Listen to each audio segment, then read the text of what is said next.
Nung nalaman po to ng Pangulo ay wala po siyang naging reaksyon.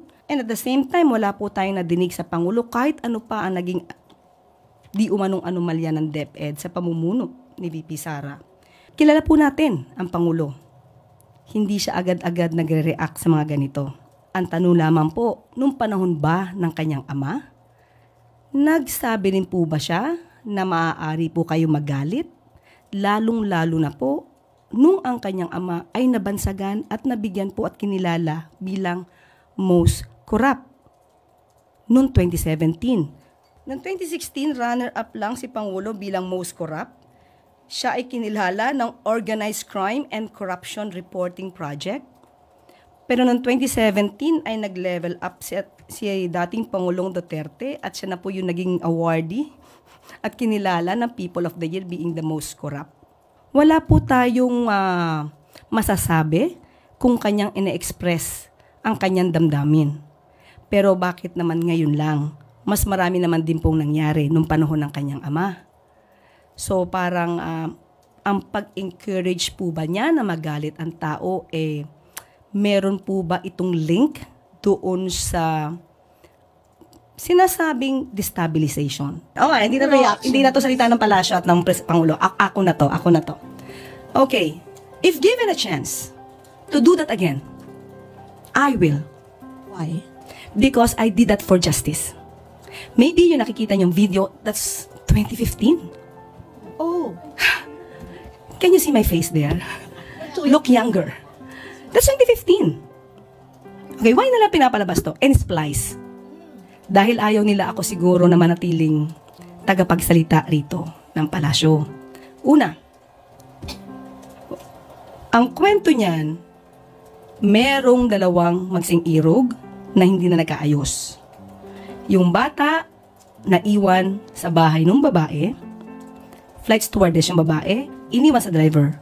Nung tumawag ang school sa tatay, nalaman niyang wala yung nanay, kinuha yung bata sa bahay na kasama lang ang driver.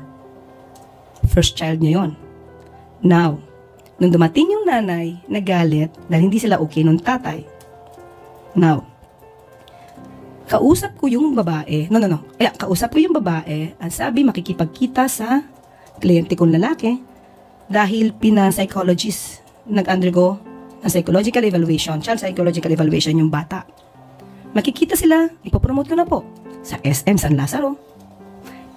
Umiinom ng kape, ulitin ko ulit kung saan, Starbucks.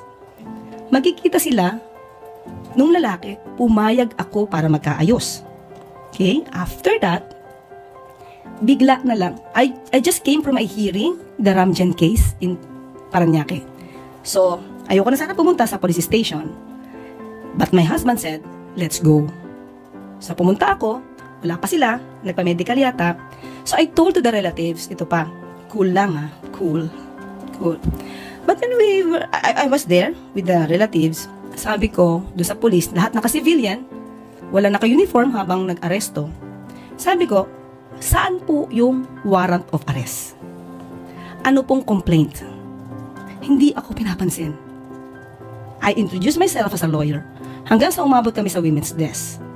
Okay, pagkatapos noon, tinuro sa akin ng kliyente ko kung sino yung lalaking humatak sa kanya. So I was asking for his name, tinalikuran ako. Okay?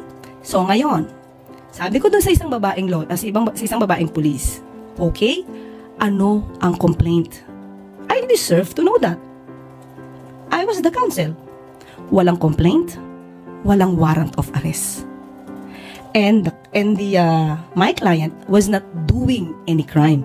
You know, guys, what are the reasons or causes for a warrantless arrest? You know that there should be at least the guy or the accused or the suspect should have been committing a crime. Or there is a reasonable belief that he had committed a crime. But none. He was just drinking coffee. And there was a text from the guy that she was amenable to be intimate, only intimacy. So how could there be violation against women and children? So when I was there, I talked to the colonel, I forgot the name of the colonel, parang bossing nila, sir, wala tong warrant of arrest, walang complaint, walang... And then, After that, it was not the problem with Inquirer.net at the time. Sino Inquirer dito? Hindi ko alam kung sino yun nakalimutan ko yung pangalan. Hindi niya lahat kinuha yung kwento. She did not even ask me. Nag-viral lang, kinuha niya agad nung ako na ay huhulihin. But before that, I talked to the officers. Sabi ko, sir, walang warrant to. And then, one of the officers then, doon, nadinig ko na nasa labas na kami, sabi ng ibang mga pulis, pakulong mo na yan. Na-splice to.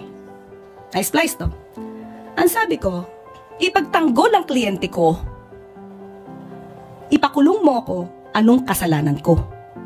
Yun siguro yung nakita nyo. O hindi, na-splice. O yan, na-splice yan. So if you want to get the original copy niya, pero siyempre putol-putol na rin yung edited, sa Inquirer.net, that's 2015. September. Alam ni Miss Pia yan. Hindi nga ako, wala nga akong penalty at that time sa ABS-CBN sa DZMM. I was allowed to. Diba? Otherwise, kung meron akong mali, I would not be allowed to go on air. And then after that, yan, that's 2015. Yan ang panoorin nyo, hindi yan splice. Okay? So, at that time, sabi ko, walang warrant of arrest, walang complaint. Doon pa lang sila gagawa ng complaint. So, sabi nung isa, namaya pa na isang pulis, sabi niya doon sa pulis na babae, anong gusto mo? Sabi niya, pakulong yan. The problem is, kinulong ako, naman di kulong, it's detained. Dinetain ako, my husband, and my secretary. Why? Kung ako lang naman ang gusto nila dahil lumaban ako, nangatwiran ako. Di ako lang. Ba't masasama yung asawa ko? Ba't masasama yung secretary ko? Hindi ba? So, hindi yun nakuha na Inquirer.net. Yan lang.